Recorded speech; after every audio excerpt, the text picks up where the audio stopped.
Artlist.io.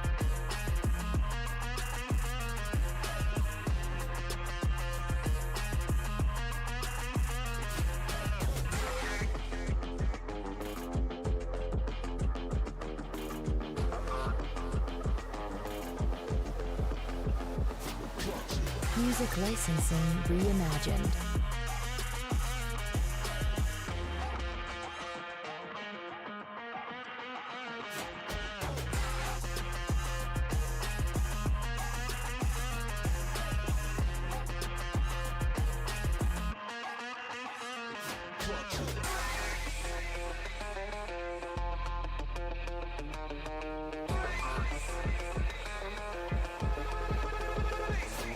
Artlist.io.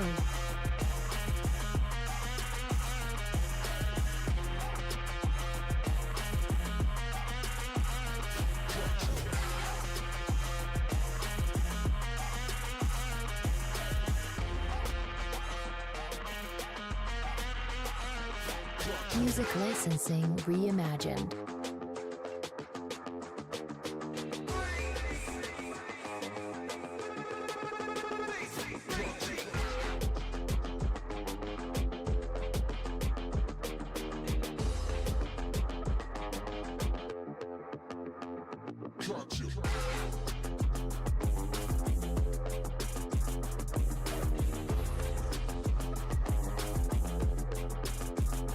Artlist.io.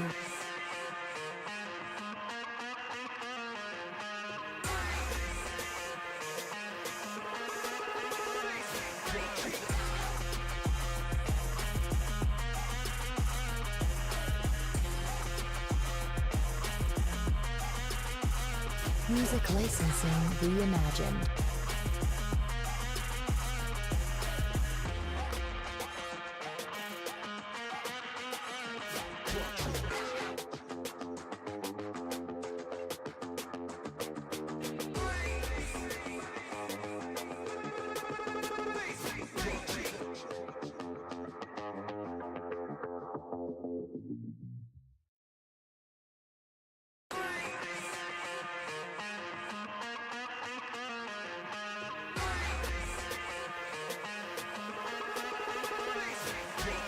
Artlist.io.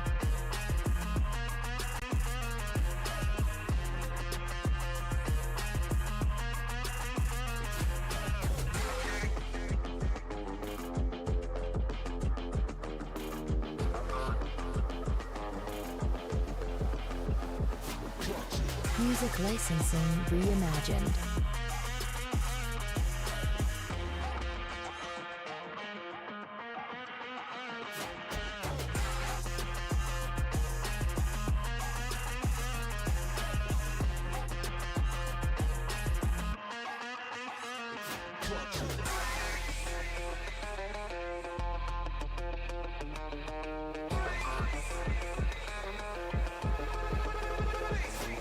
Artlist.io.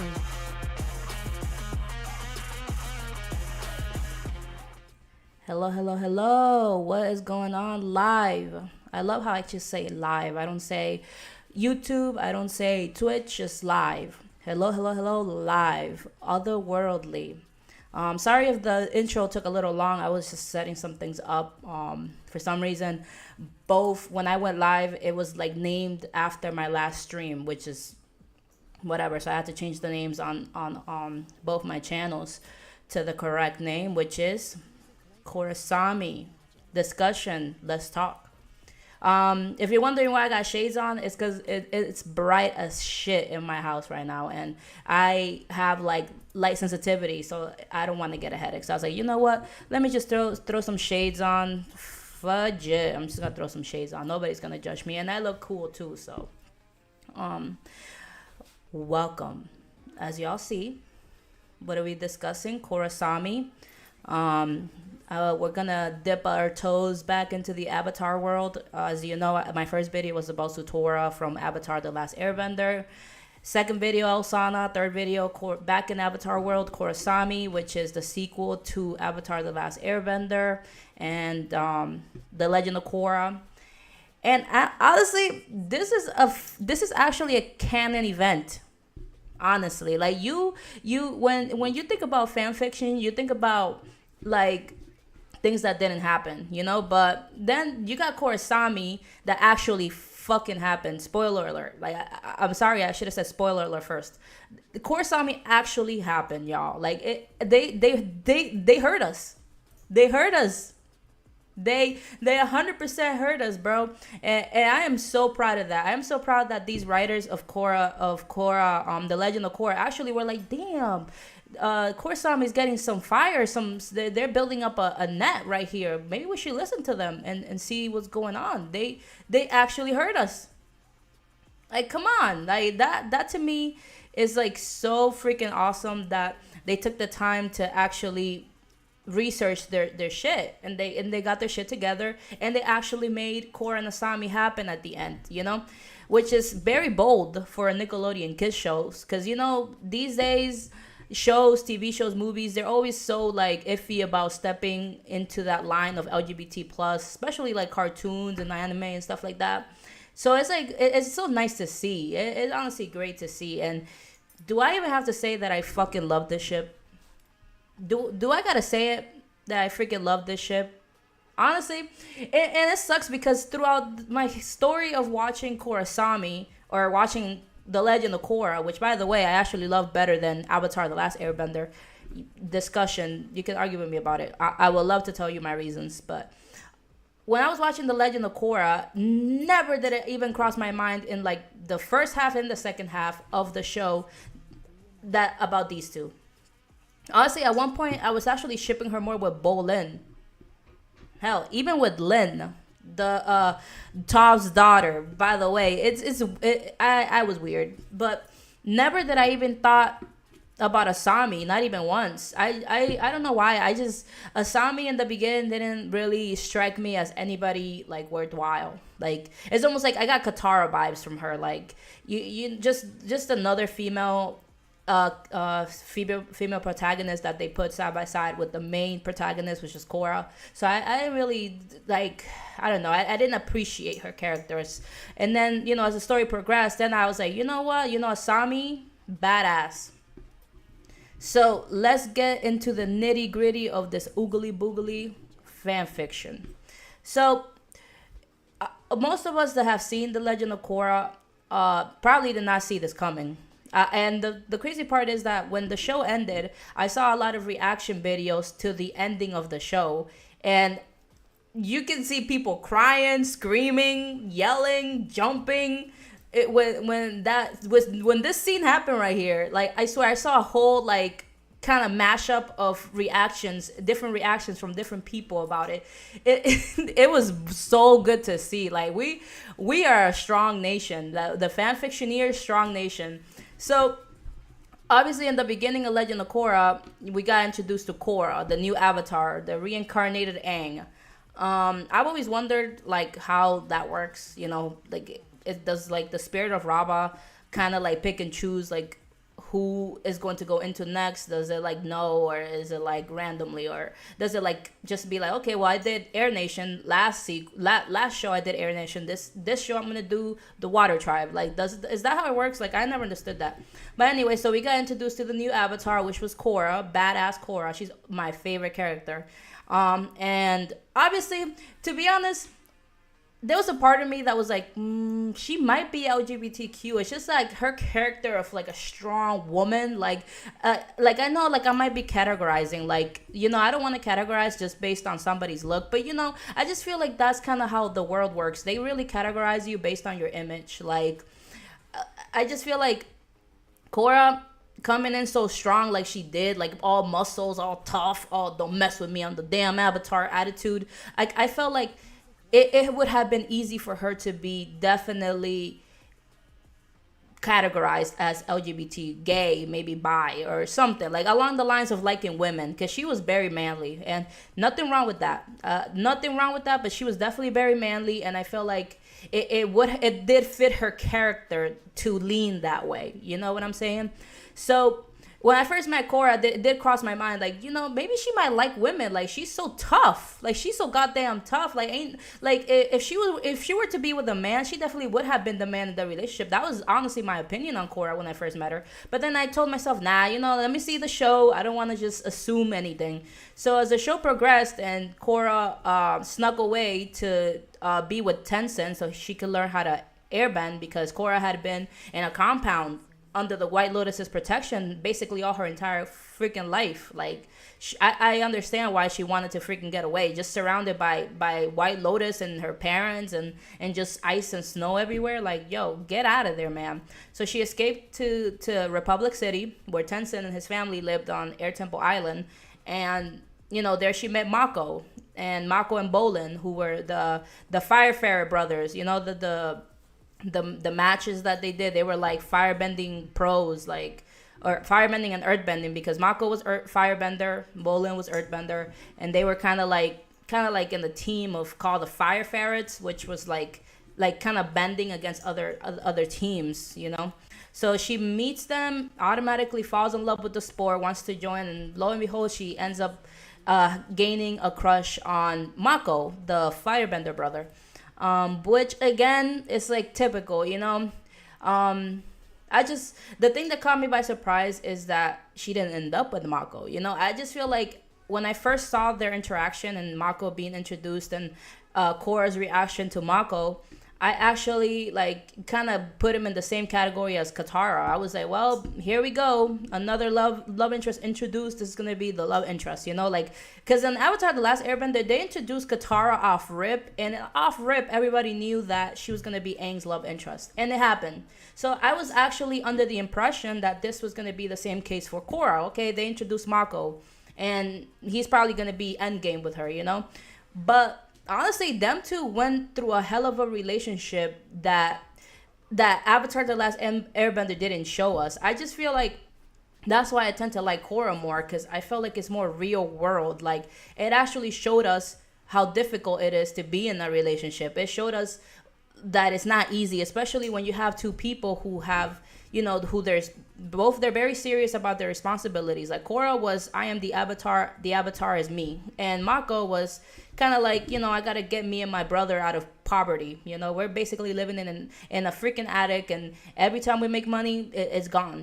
Real world shit. Like, that's why I always tend to like The Legend of Korra better than Avatar: The Last Airbender, because it's more modern. I just feel like it shows us a lot more.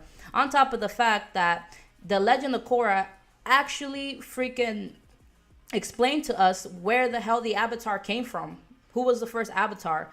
Wan, or I think that was his name. I don't really remember, but it's like in Avatar: The Last Airbender, we just kind of get thrown into the world of, oh, there's an Avatar. How did he came to be? Why is he the Avatar? Like, how is it possible that you can bend all these elements? Like none of those questions were really answered. It was just, we had to kind of accept that Aang was the Avatar. But in Korra, they actually explained, like, who was the first Avatar? Why was the Avatar created in the first place? Like, how it happened, all that and that. So that's why I'm more of a Korra fan. But anyway, so then when Korra meets Mako, like I said, he is basically introduced as her love interest at the moment. Poor Bolin was on the sidelines crushing on her heart, but my girl did not like him like that, And unfortunately, he found out in a terrible way. He walked in and saw Mako and Korra kissing, outside. And then eventually he comes obviously to accept it that, Mako and Korra have feelings for each other. So then it starts, the couple, Korra and Mako. I just felt like they were so out of sync with each other. They had their cute moments and stuff, but I just felt like they were like out of sync. I just felt like they didn't give each other a chance to be friends. I've always been told by elderly people or people that are older than me, like, it's so great when you fall in love with your best friend, or that you end up with your best friend, because you go through that stage of actually meeting each other, getting to know each other, being friends, being best friends, and then boom, a relationship, and it makes it beautiful. But I felt like Mako and Korra, they kind of just fell into a relationship, I felt like, at least in that sense, I feel like Aang and Katara did a lot better, because they traveled the world together, they faced a lot of issues together, they grew a bond, and then they developed, I guess, into a relationship, even though it was more mother and daughter, mother and son kind of bond, cringy check out my tutorial video. I explain all that. But I think they at least did it better than Korra and Mako, because Korra and Mako met, they became teammates, and that was it. That's all they really had, because that was, Korra was obsessed with the sport, and then she kind of had a crush on Mako. He had a crush on her, and then after a few battles together, they just fell into a relationship. On top of the fact that it was super messy due to the fact that Mako's own brother, Bolin, also had a crush on Korra. So, like, it was very messy. Their relationship was super messy from the start. And, one second. Sorry, wife texted. But yeah, so their relationship was off rip, messy from the very beginning, and then it just got like seeing them spending time together was honestly like so weird and awkward. Like, I just feel like Mako, he just seems like the type of guy that would go more for like the really girly kind of girls, like Asami. And on top of that, he also dated Asami, So I felt like Asami actually seemed more of his type than Korra, to be honest. It really did.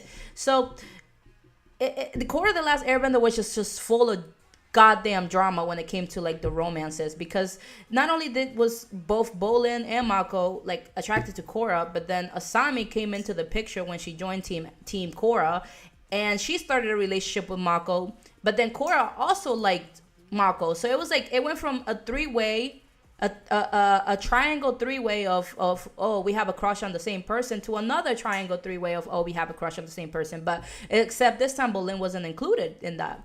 So back to what I was saying, Korra and Mako just didn't seem like they fit well. Like, Mako just seemed like he needed a woman that was girly, a woman that would be like, oh, open the door for me kind of thing. And then you got Korra, who is like, I'm gonna burp so loud and so hard that I'm gonna shake this whole building kind of woman. And I just feel like that just didn't match up with my character of Mako, of what I envisioned of Mako's character.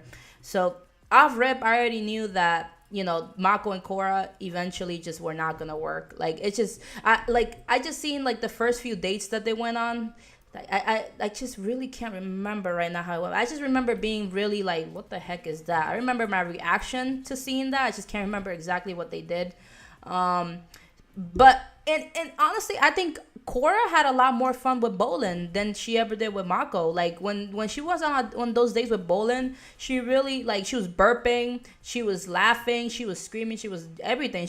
I just didn't see any of that with Mako, and I felt like that was the real Korra, I feel like if a relationship with them would have worked, it would have been Korra changing herself to be more girly, so that Mako might like her a little more, So I feel like, even though he was introduced as the love interest initially, I was honestly surprised that it just seemed like it wasn't gonna work, I felt like with Aang and Katara, like, even though it was weird and cringy, like I explained in my first video, I still feel like you kind of saw like a little bit of romance there, and a little bit of, okay, well, yeah, they're definitely gonna end up together kind of vibe. But the only time you get that vibe from Korra and Mako was in the beginning when he was introduced as a love interest. But as you saw it more and more, then you start realizing like, yeah, that's not gonna work. So eventually I came to the conclusion that, okay, well, it doesn't seem like Mako and Korra are going anywhere, so it's possible that Korra's gonna end up with somebody else. Maybe I was wrong to treat this like I treated Aang and Katara. Maybe Mako is not Korra's love interest. Maybe it was almost like a part-time position he had, and then eventually he had to quit, So then enter Asami into the Avatar gang, Avatar 2.0 gang, and she hits Mako with the moped that she was riding on, and Mako, like, starts yelling at her at first, and then she takes off the helmet, and that slow motion, and that slow motion like hair thing that she did when she took it, and Mako was just like, what was I saying? What's my name? Like, honestly, that was honestly the coldest introduction to a character right there. Asami had the coldest introduction in Korra I was gonna say Korra the Last Airbender, y'all. In the Legend of Korra, she had the coldest introduction, bro. She literally crashed into a man, and she completely made the guy forget that she even hit him in the first place. You do that this to this day. I want to see myself go on a motorcycle and crush into a guy, and all I gotta do is take my helmet off and look at him, and he'll just forget all about it. I fucking wish, bro, that man would take me to court. So that's why I say she literally had the coldest introduction. I kind of wish it was Korra she would have hit. Honestly, I kind of do wish it was Korra, but it was Mako. So then obviously Mako gains a crush on Asami, and then Asami ends up liking Mako in return. They go on this date to this restaurant, and it's all fancy smashy. You see, that's the kind of thing I saw more with Mako, like a relationship like that. I didn't see that with Korra. So they go into this thing, and then I think they go on a carriage ride or something like that. So, sorry y'all, I didn't even introduce who Asami was. Like, we all know who Korra is, but I feel like people who are watching me must have watched The Legend of Korra, so I tend to think that everybody knows what I'm talking about. But Asami is the daughter of Hiroshi Sato, and he's like an inventor. He basically invented the automobile. Like when the Republic City and stuff like that was built, and The Legend of Korra took place, it was in more modern time than Avatar: The Last Airbender. They had like, technology. They had automobiles. They had all of that. And Asami was basically the daughter of the guy who invented the Satomobile, which is like the cars of then. So Asami, she was a little rich girl. She was daddy's princess rich. She was. I don't want to say that she was like spoiled or whatever, but I feel like she might have been a little bit. But so that's Asami's character. She was the daughter of the creator of the Satomobile, owner of Future Industries. So I didn't really think a person like that was going to be included in Avatar: The Last Airbender, but I felt like it made sense considering that Toph Beifong was actually from also a wealthy family, and she was also introduced into Team Avatar. So it's almost like a theme right now that they have, one rich person, we got one rich. We got a dislocated avatar. We got two poor guys, and then we got a rich girl. And then in Avatar: The Last Airbender, same thing. We got a dislocated avatar. We got two kind of poor, waterbenders. Sokka and Katara weren't really from wealthy families. And then we got Zuko, who was the Fire Nation prince, and then we got Toph, the rich runaway daughter of the Beifongs of the Earth Kingdom. So makes sense. Integrate a rich girl. Come on, bring it in. We need somebody to fund us. But anyway, so Mako and Asami end up dating, and Korra gets super jealous, super jealous. I like to think that Korra's jealousy might have also been for Asami.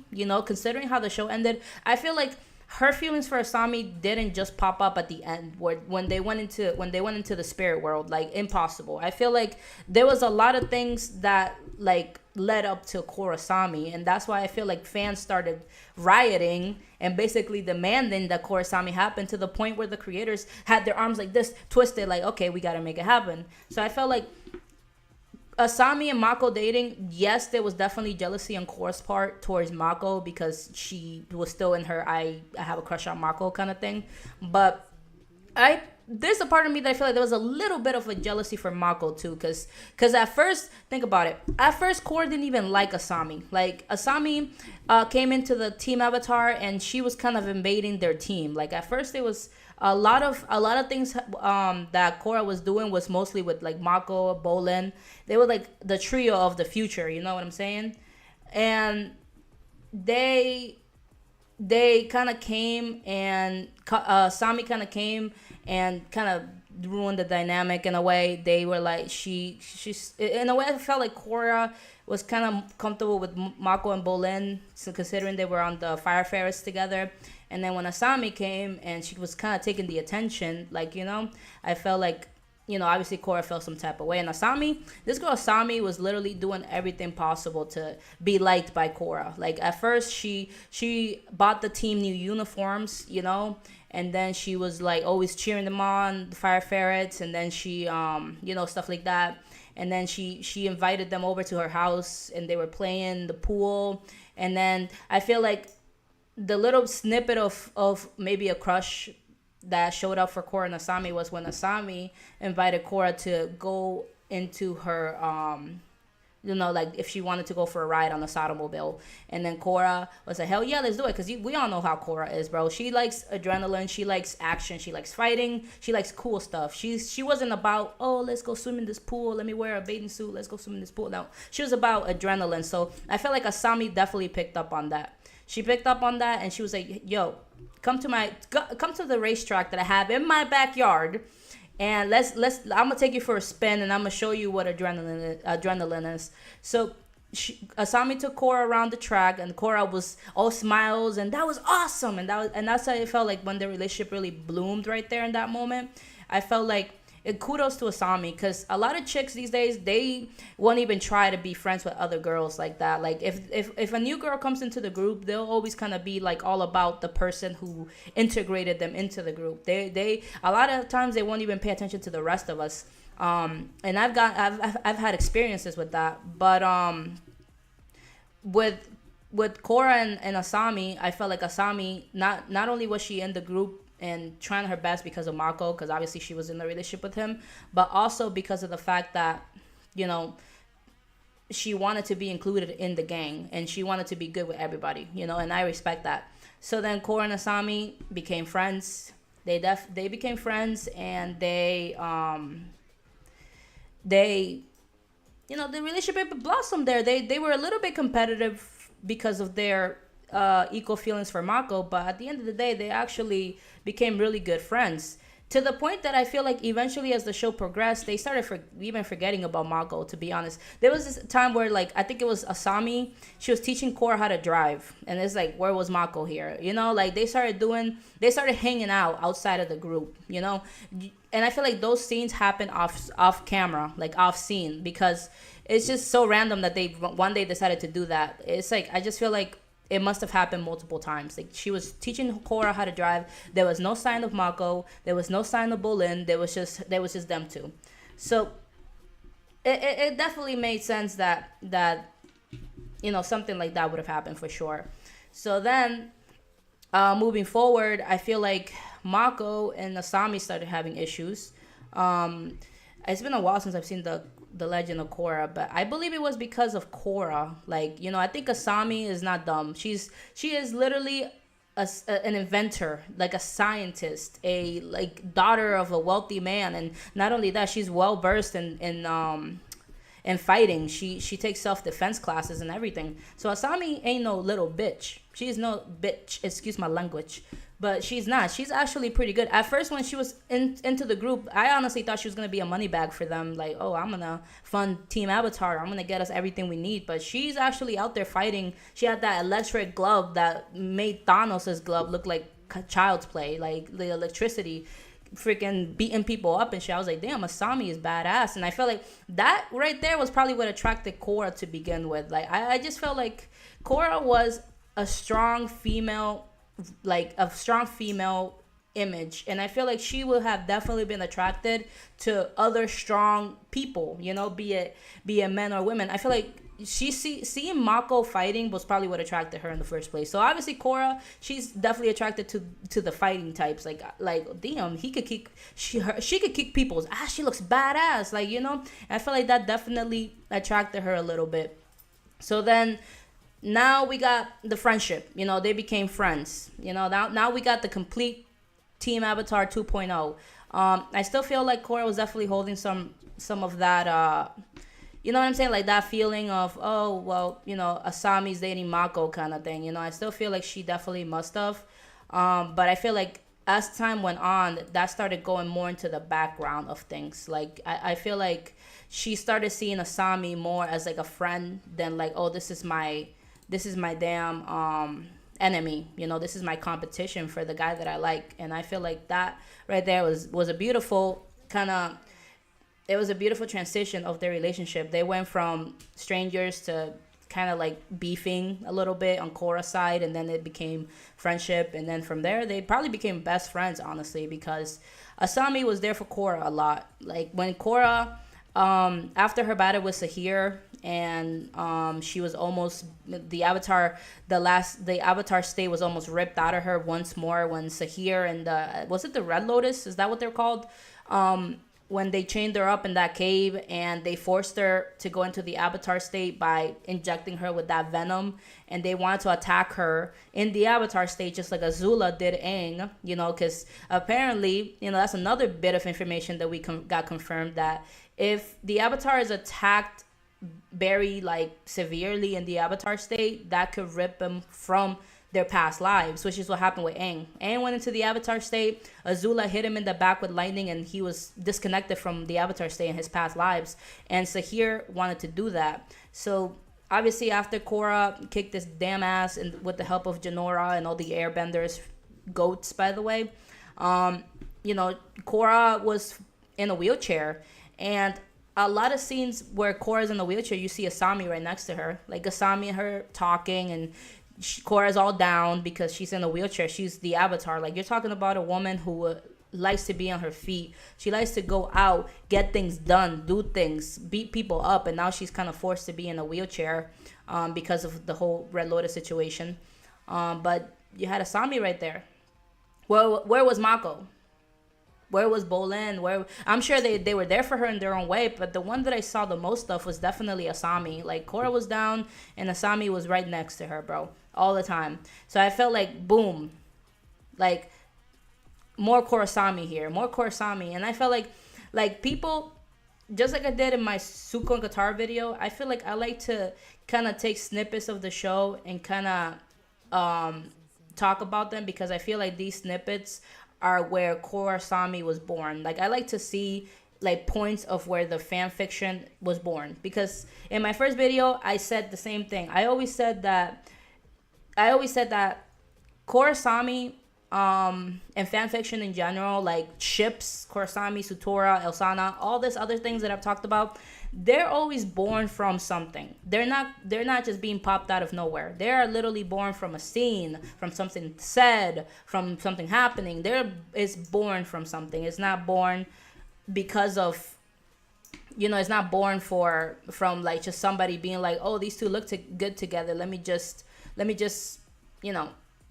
ship them, or let me just start with them. They're literally born from something. So that's why I feel like I like to rewatch shows and start. Now that I know about KORRASAMI, I rewatch the show and then I start taking notes on like what scenes and where could this ship have been born in. And I feel like, personally, I think the ship was definitely born in the very beginning when Korra took a ride with Asami in the Satomobile in Asami's track.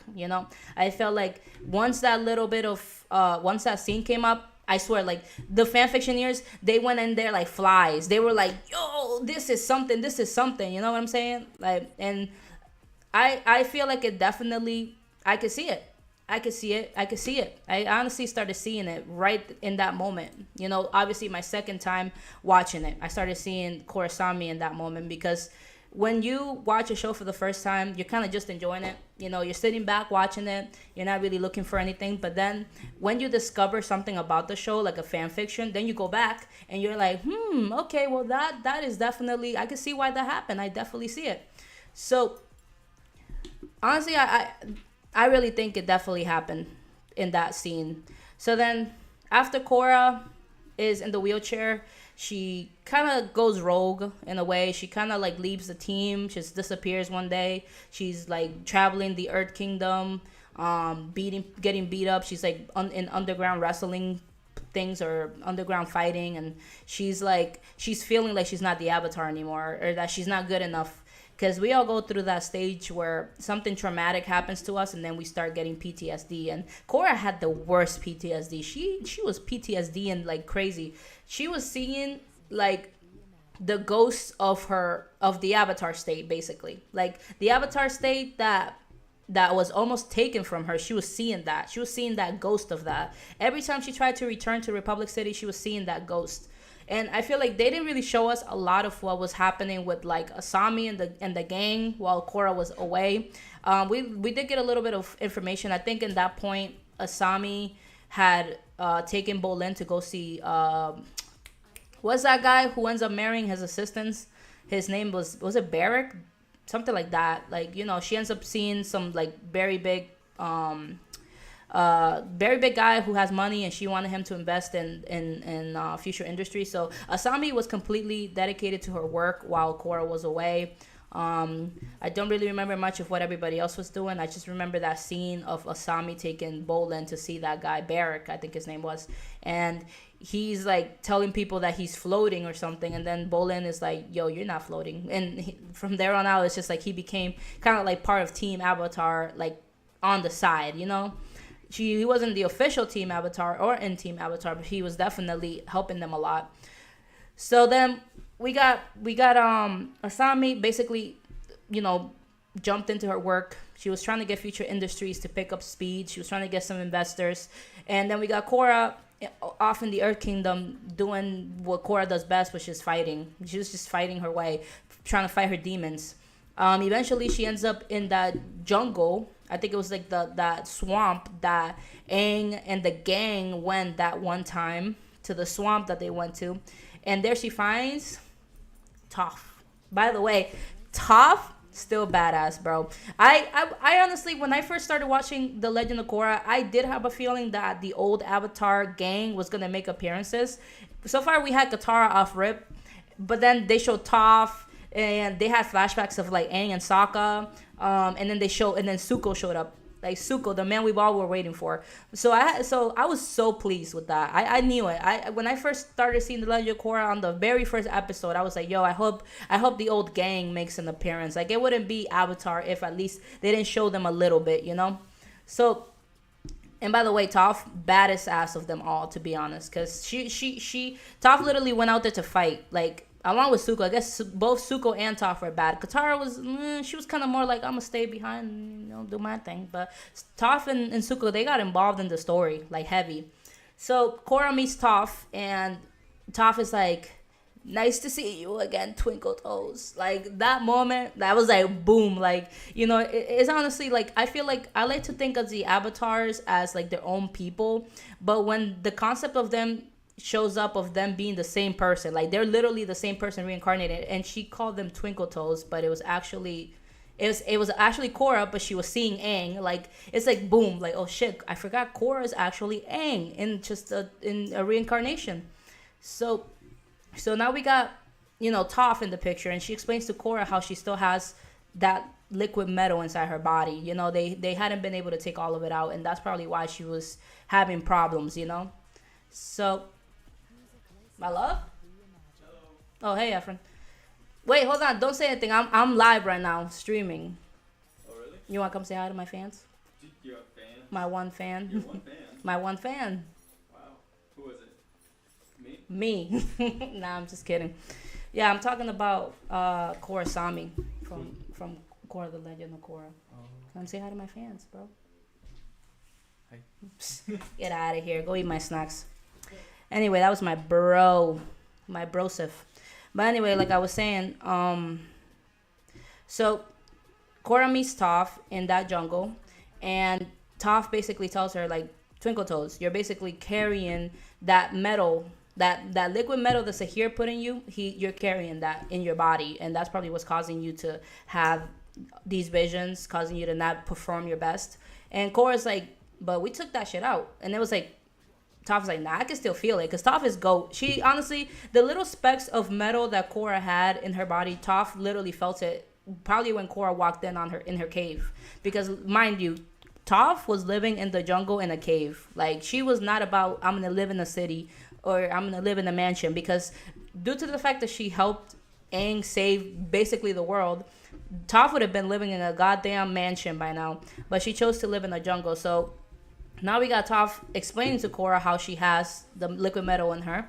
And when Korra laid down and Toph performed that thing where she took the metal out of her, it was literally like a speck.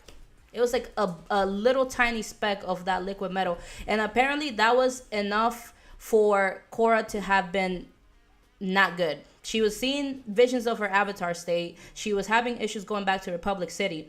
So there was a very long time skip of when Korra and Asami saw each other. Like I said, Asami was focused on her work, and then Korra was off in the world fighting in underground fighting rings. So then Korra comes back and she is looking nice. She's like cut her hair. She feels different. She feels good. She's confident in herself again. And who does she see first? Who does she see first? She sees Asami first. They run into each other. I think they all went to a restaurant. And she runs into Asami. She sees Asami. And Asami says, like, compliments her look. And that's where you see this picture here. That's where you see Korra blushing. So, boom. Once again, more material to use on fanfiction. I swear, I read so many KORRASAMI fanfictions that... they even start off with this scene of Korra and Asami seeing each other again, and Asami giving Korra a compliment and Korra blushing. Like, I wouldn't say compliments make people blush, but I feel like if it's coming from somebody who is like just a random friend, I wouldn't blush over a compliment. So it's like, it's kind of weird that, you know, Korra comes back and suddenly she's all blushy with Asami. You know, I feel like in that stage that she was gone and she was fighting through her demons, like, I feel like she really did, you know, let go of her feelings for Mako. I feel like what stopped KORRASAMI from happening like earlier on in the scenes in like the Korra, the Last Legend of Korra, or the Korra, the Last Airbender, funny. What stopped that from happening was, you know, Mako. I felt like you take Mako from the equation, and now you got two characters that have the ability to, you know, shine more, because that is what like happened with Suko and Katara under Ba Sensei. Like, you take Aang away, you take Asula away, and nobody's being influenced by anybody, and that's where you see their characters shine the most, because they always have people influencing them. And in this case, KORRASAMI, it was Mako. Mako was always the big influencer of both these girls because he was their crush. So they were always like Mako. But you take Mako away, nothing happens. So I don't really think Asami and Mako had contact while Korra was away. I think Mako had just gotten a new job, which was protecting, I think it was like Prince Wu, like that little annoying little prince he was protecting all the time. So I really don't think Mako and Asami really were like, you know, I think they broke up, and then when Korra was away, it was almost like the whole entire team Avatar took a break from each other. I don't really think that Asami and Mako had any kind of maybe they saw each other once in a while, but I don't think it was enough. I think everybody was focused in their own things, and I feel like as well as Korra, Asami also kind of got over Mako at that point. You know, I feel like maybe there might have been some lingering feelings here and there, but I really feel like, you know, both girls, they got over him, you know, in that time apart. So now that they saw each other again, it's with new eyes. You know, we no longer have this guy influencing our feelings. Now we can see each other clearly, and I feel like that is what happened here in this scene. You know, and then it's just weird that Korra saw Asami first out of everybody. And also, I forgot to mention that Korra wrote Asami a letter. And in the flashback, you actually saw that. She wrote Asami a letter, of all people. She didn't write, I don't know if she wrote Mako a letter, or Bolin a letter, or Tenzin, or anybody. But they just showed the letter she wrote to Asami and what she was telling Asami. That was the only letter that we seen that she actually wrote. Now, off screen, she might have written something else to other people, but why show that specific scene of her writing to Asami? Just Asami. You know? I just felt like maybe that was like the start of the writers of the show finally coming to realize, like, okay, like, let's test the waters here. Let's see how this pairing goes. And if people like it, then we'll make it a reality. So I feel like it just felt weird to me, at least, because I felt like she has so many other connections, so many other people she could have talked to, wrote to, reached out to, but she chose to reach out to Asami, of all people. And like I said, not that it couldn't have happened off screen that she wrote to Mako, but on screen it was to Asami. So then when she comes back, like I said, she meets Asami first, off rip first. There was nobody else with Asami. Like, if I was like Mako and I still had feelings for Korra, like, I would have been at the front of the restaurant, at the doors with a bouquet of flowers, waiting for Korra to return. But Mako wasn't there, Bolin wasn't there yet, and nobody was there yet. It was just Asami that just popped up right there. So does that mean that Asami was excited to see her? That she literally was, who knows how long she was over there in that restaurant waiting for Korra to show up? You know, we don't know. Does that mean that Asami was the most excited to see Korra? Who knows? Those are just questions. Those are just questions that never got answered. Or did they get answered? Because at the end, they do end up together, y'all. So it does probably mean that. It does probably mean that. So then, now without Mako, these two saw each other with new eyes. I feel like there wasn't a lot of romance after that from anybody, I believe. I think Korra and Mako had like a brief conversation of like their past relationship.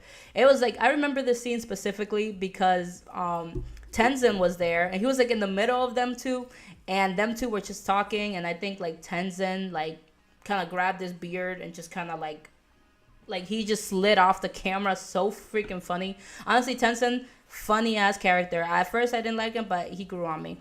But overall, I think after that it was just, we gotta face Kubera. Kubera's coming. We gotta face. It was all Kubera, and then it was Amon, or well, that was before the time skip. It was Amon, Kubera, who else? What was the other guy that had like the twin daughters? There's another villain that they find in the spirit world where Korra became like that blue giant.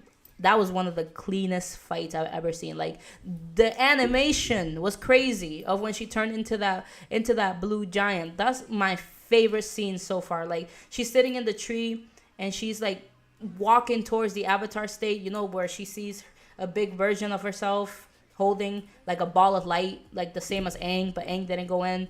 But Korra, when she went in and that energy released from her body, oh my god, I will never forget that scene. That was beautiful. But anyway, you got Kubera.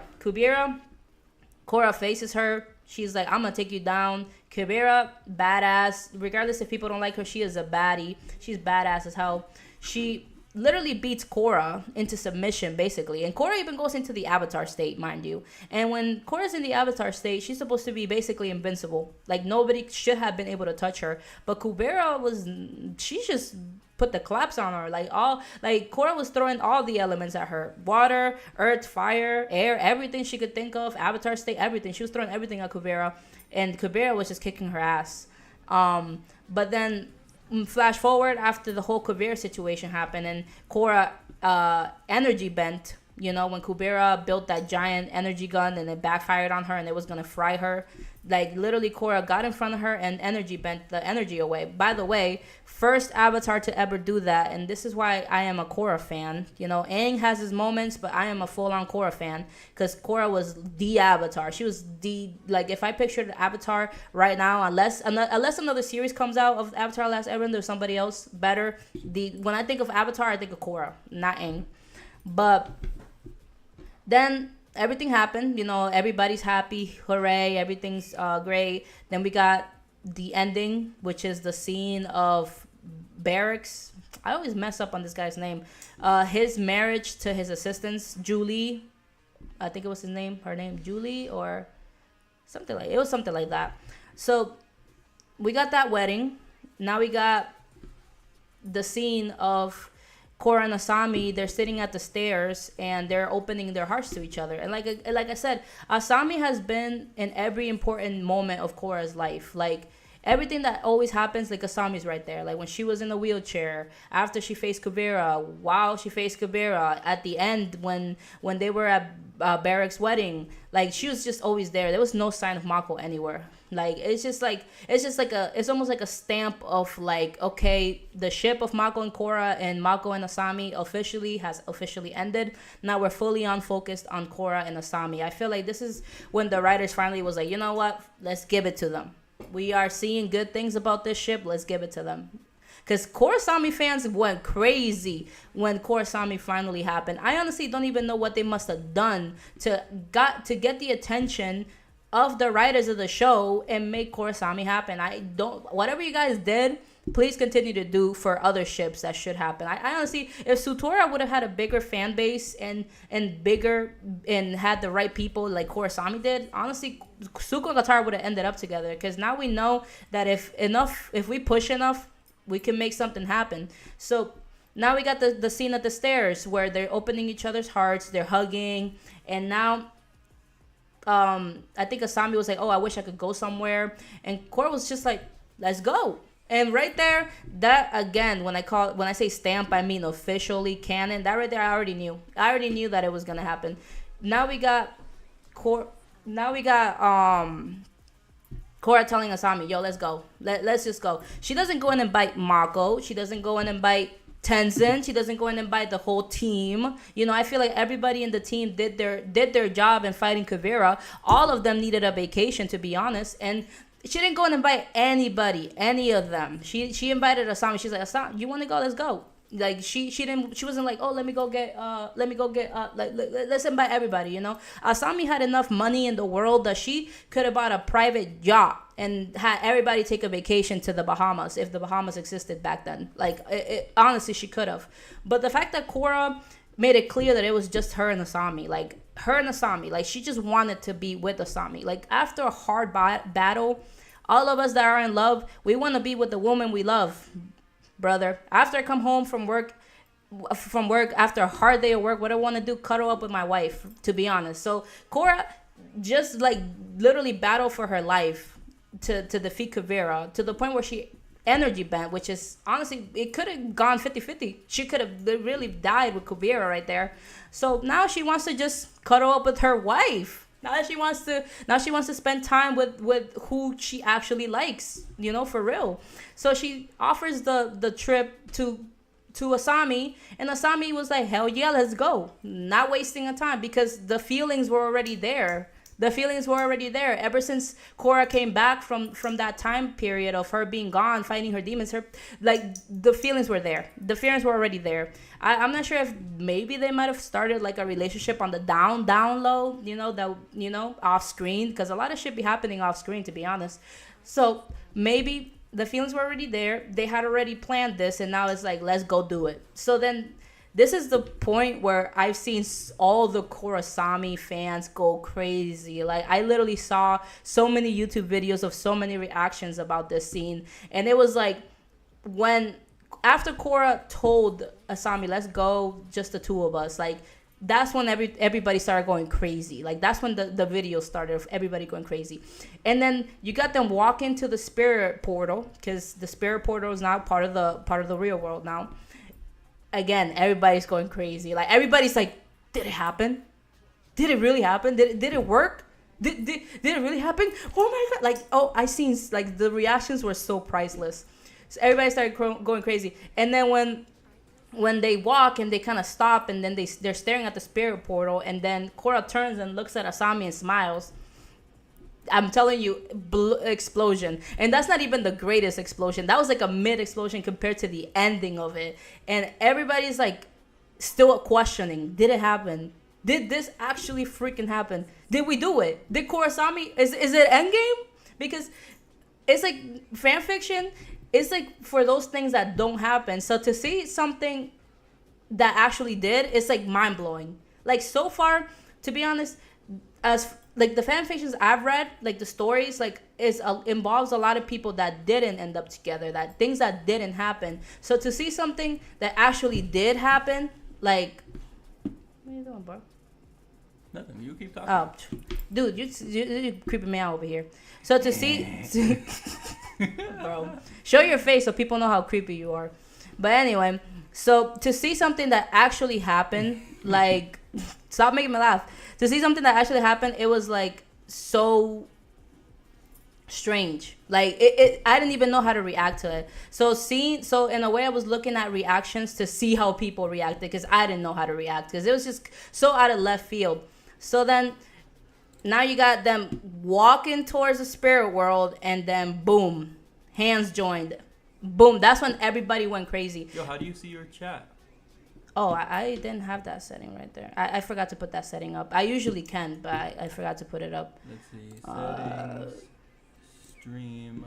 It should show it already. I don't know why it's not doing that. So I just kind of was like, I'll just see. I'll figure it out later. Okay, wait, so. Is this your thingy? Yeah. But anyway, so now you got... Oh, no, this is... Yeah, that's my thingy. No, this is your thingy. Oh, that's Twitch, bro. Yeah. Oh, you want to do Twitch chat? Huh? You want me to see my Twitch chat? I actually I want you to mod me so I can ban people. Y'all heard it here, police of my streams. But anyway, right there when they hold hands and they go into the spirit world, everybody went crazy. You got people screaming. You got people jumping. You got people knocking over their cameras with their excitement. You got people hitting other people with their excitement. You got eardrums being blown out with the excitement. You got everything and everyone just going crazy. And I was one of those people. On God. I was one of those people. And I'm not ashamed to say it. I honestly screamed my heart out when I finally dawned on me.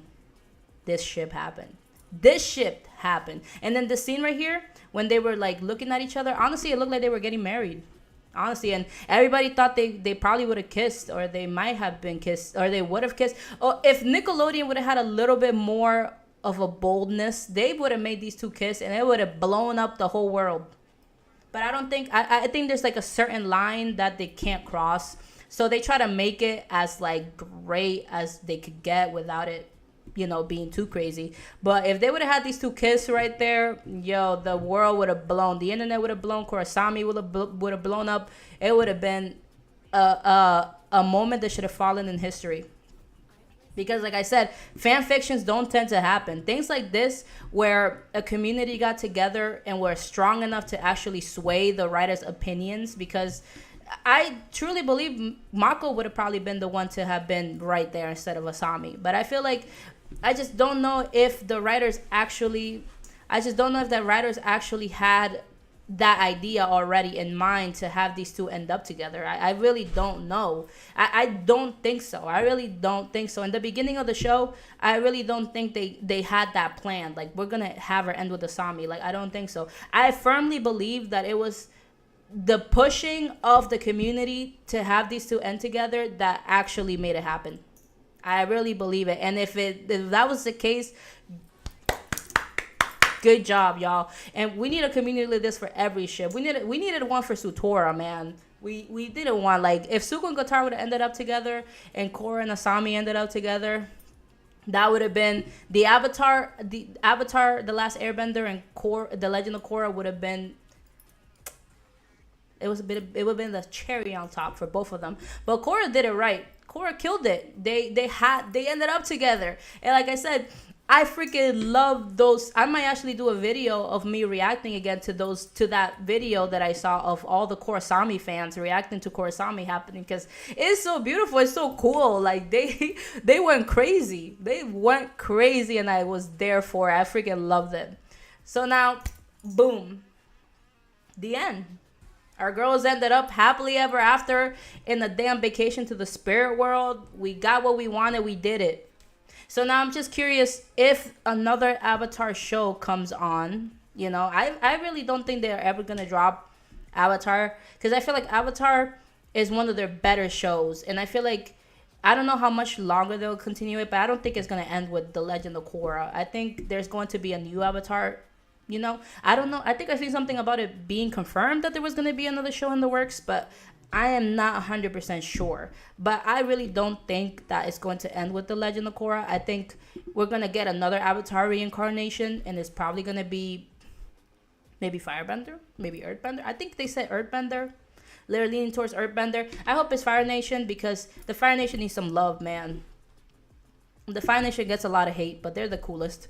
But I feel like in that show, if there ever comes out of another sequel to the sequel to the sequel, I feel like they're going to definitely let us know what happened between Korra and Asami, because you can't have another Avatar. You can't have another Avatar without bringing up the story of Korra. Just like in The Legend of Korra. In The Legend of Korra, the story of Aang was so heavy throughout the story.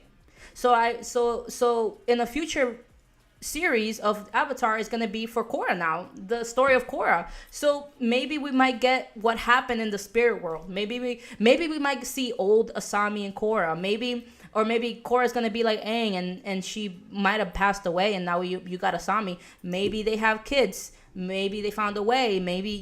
I just feel like we're definitely going to see something. We're definitely going to see about what happened in that vacation that they took. Or hell, maybe they will still be in the spirit world, because we don't know how the time passes of the spirit world, or I don't know if this is more accelerated or slow. So maybe when the next avatar is chosen, maybe Korra and Asami are still in the spirit world, something happens and Korra and Asami come back, but there's like a new avatar, you know? Like, there's so many possibilities, but I am definitely here to see and interested in seeing what happened in the spirit world. And best believe them two are going to come out hand in hand again together, and we're all going to be surprised and not surprised about what happened, because it's just clear as day that they are together officially. I think the end of the show is an official stamp of Korra and Asami are together. Like, there's no other way to interpret this. Like, if somebody comes and tells me that's just two friends looking at each other, I'll be like, I don't think so. I don't look at my friends like that. I only look at my wife like that. And that is Korra's wife. And I am putting a seal of yay. You know how the video is called yay or nay? This is a yay. This is a yay. Because this ship is going to be one of my top favorites, because it actually happened. Because we forced it to happen. We did it. We did that shit. And it's definitely a ship that needs to be explored about more. Honestly, I did read a lot of fan fictions about them. I'm going to tell you guys about a few of them. There was this one, and like I said in every of my videos, like whenever I talk about stories, I don't write these stories. Other people write these stories. Other amazing people write these stories. I just kind of give a brief description of what it was about, but I don't tell you what the story is all about. I can't, honestly, it's even hard for me to remember names, because I have read so much fan fiction, so much, man, and everything gets jumbled up in here, but I remember vividly what they're about. So one of my first stories that I read about Korra and Asami, it was a story about kind of like soulmates, because to be honest, Korra and Asami have a lot of stories about being soulmates. Like, the soulmate, like being a soulmate is a thing in their world. And apparently in this fan fiction, they were soulmates, and apparently soulmates, they had like the ability to feel what the other one was feeling. So when Korra got hurt, like Asami would feel it, even though she was miles away or nations away, and she didn't even know Korra. Like, you are born with the soulmate, and anything that happens to you, your partner, your soulmate feels it. So obviously in the story that I read, Korra and Asami were soulmates, and then, you know, they meet. And they meet like regular. Like, the story basically follows the same path, the same storyline as the Legend of Korra, which is, you know, Asami hitting Mako, Korra meeting Mako and Bolin, joining with the Fire Ferrets, Korra still the Avatar, all that stuff. Like, everything happened the same, except for the fact that they made soulmates a thing, which is, oh, you can feel what your soulmate is doing, or, you know, if they get hurt or whatever. So, and not just physical pain, but also like emotional pain, because as we all know, Asami, this actually happened in the show, but she lost her mother to like a bender. It was like one of the like a bender, and that's why her father gained so much hate for element benders, because that's how he lost his wife. So when Asami lost her mom, like, she felt such emotional pain that Korra felt it in the story, because her soulmate was feeling pain. So now we got that. So the story was actually pretty cool, because when Asami hit Mako with the moped, like, in that exact moment, Korra hit herself with something. So it was like Asami believed that Mako was her soulmate, and then Korra believed that the Mako was her soulmate, because, you know, it follows the same trend. But, you know, eventually everything comes to light, and it's a beautiful story. I definitely recommend you guys go and read it. It's really great. And then another one that I read was actually crazy. It was like Asami was a secret equalist. Like, she wasn't like a good guy in the story. She was a bad guy in the beginning. She was a secret equalist who infiltrated Team Avatar, and she was secretly working for her father as an equalist. And but you know how it goes, like, she eventually ends up catching feelings for Korra, but throughout the story she's like kind of manipulating her and kind of like doing shady shit in the background. But that's another good story. So there's a lot of good stories, but my favorite ones are definitely like the soulmate ones. When Korra and Asami are soulmates, like, there's so many of those. Like, it's so cool how there's so many of those.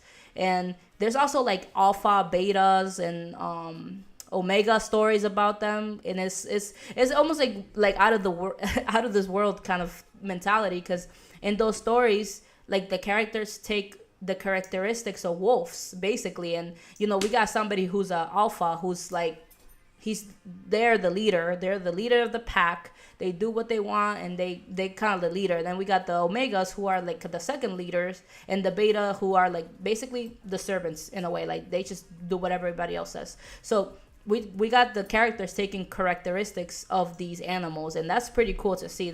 Those are also some pretty cool stories to read about, because obviously you would make Korra the alpha and Asami the omega or the beta, and it's pretty cool, to be honest. I give a KORRASAMI my stamp of yay.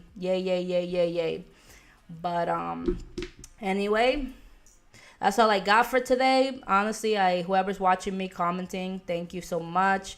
I think my wife commented. I haven't been able to see it, but I know it was something cute, so I love you, my love. I think my brother might have commented too. I don't know yet, but in case you did, shout out, bro. He was the one here a second ago bothering me. Love you. But yeah, so thank you so much for being here with me today, listening to me rant about fan fiction. If you are more interested in more stories and more fan fiction discussions, please like, subscribe, or comment. I want to see everybody's thoughts. I always ask people to comment on my videos, because I feel like I want to see people's opinions about what they think of KORRASAMI, what their favorite fan fictions are, or even recommendations. Like, I obviously can't do a bunch of fan fiction videos for the rest of my life. There's a lot of fan fiction that I don't know about, a lot of shows that I don't know about, and I would like to be informed of these shows and see what's out there. But so please recommend me some good ones. I'll definitely take you guys' recommendation, and I'll definitely do my read some fan fictions, see the show, and get acquaintance with all of that, and then do a video on them. Like, just let me know. But anyway, I hope y'all have a great day, and I hope you guys tune back in for next time.